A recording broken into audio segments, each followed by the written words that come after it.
to learn how to add a name and unite a name into any artwork, like for split letter monograms or round signs or any personalized item that you want to add a name into and have it cut as one file. So we'll start with the split letter monogram idea here. We're going to go over to our text tool. We're going to click onto the artboard, and let's go with McKenny. I'm going to select my selection tool over in the menu, the tool bar. I'm going to hold Shift, and I'm going to click and drag it. And the reason I hold Shift is so that it maintains its proportions. As you can see, if I don't hold Shift, it does this, which is fine because you can just put it in. We have to kind of stretch it after anyways. But for now, I'm just going to hold Shift.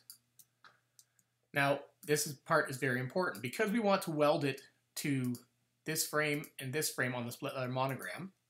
I have to make sure that this name is just above that line there and just below this line here.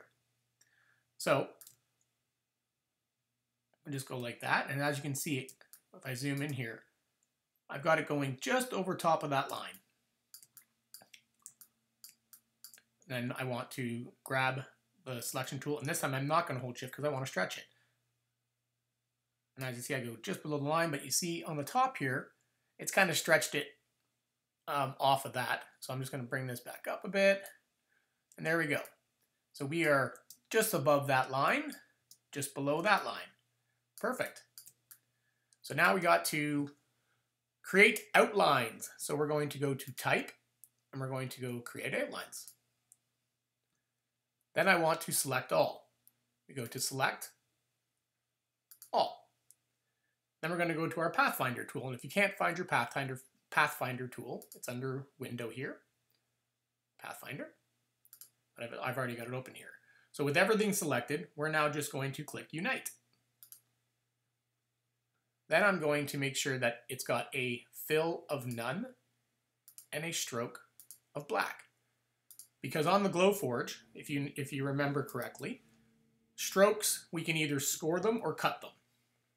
If it's filled, Glowforge will read that as an engrave, which these files are amazing for engraves as well. But in this case, we want to set it up for a sign, so we want it to cut. So it's going to have a stroke, and that is it. I actually like to give all my strokes a stroke of 0.5 pixels for no other reason. It doesn't make any difference, but I just do it anyway. So we're going to save that as our SVG, McKenny. And there you go. So let's go and do the same application for the Tree of Life. Let's start this one off. I'll show you what the artwork looks like when it's not stroked. So we've got the artwork here, and we can work it in that mode as well. And let's just go with my name, Aspen. I'm going to hold Shift.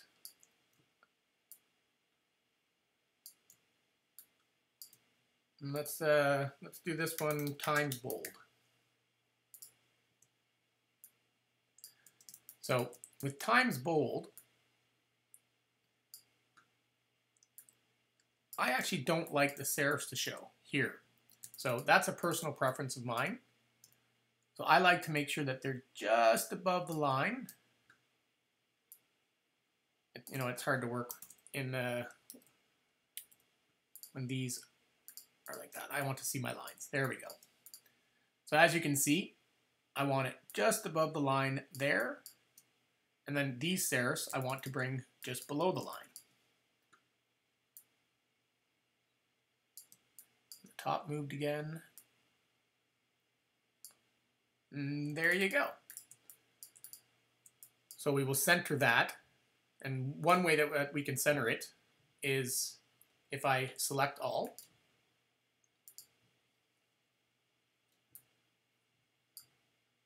And I seem to have lost my window, but we're going to open up our align window here. And I just click the horizontal align center, and it will be perfectly centered. I'll just bring that back onto the artboard a bit.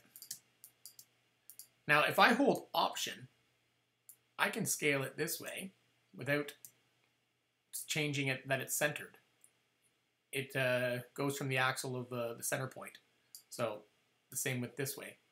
So that's actually another great way to scale them. So we are above and below. Now we have to go to Type, Create Outlines, and then I'm going to go Select All. And again, we're going to go to our Pathfinder tool and click Unite. Then we are going to give it a fill of 0 and a stroke. Little trick here, guys, you can just hit this little one here. If it's filled, we can swap it. But if you don't want to do that, we'd have to manually go fill of 0, stroke of black. Again, I like to give it a stroke of 0.5, and there you go. We're going to save that as an SVG into our test folder. And we'll just call this Aspen.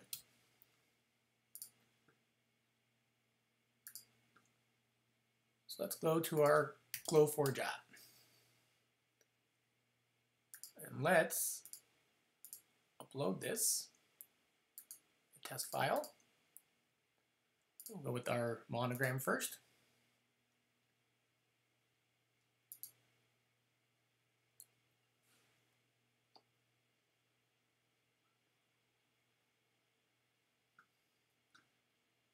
And there you have it. It is in our Glowforge app. Now, as you can see, it's all gray.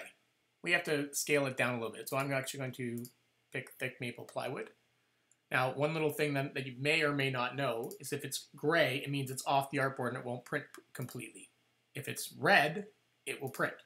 So we just go here and scale it down just a little bit. Now, this Glowforge actually works the opposite. If you don't hold Shift, it scales proportionally. If you hold Shift, it scales not proportionally. So I'm not sure why they did that, but so I'm going to bring it over to the far left here. I'm going to make this as big as I can on this board. And there you go. It is ready. And then we would do our set focus. And once that's done, you print. Now for this, I use the Home Depot Maple Pure Bond, and I actually cut it at 150 full power, and it cuts through perfect every time. So that's it for Illustrator, guys. Very simple.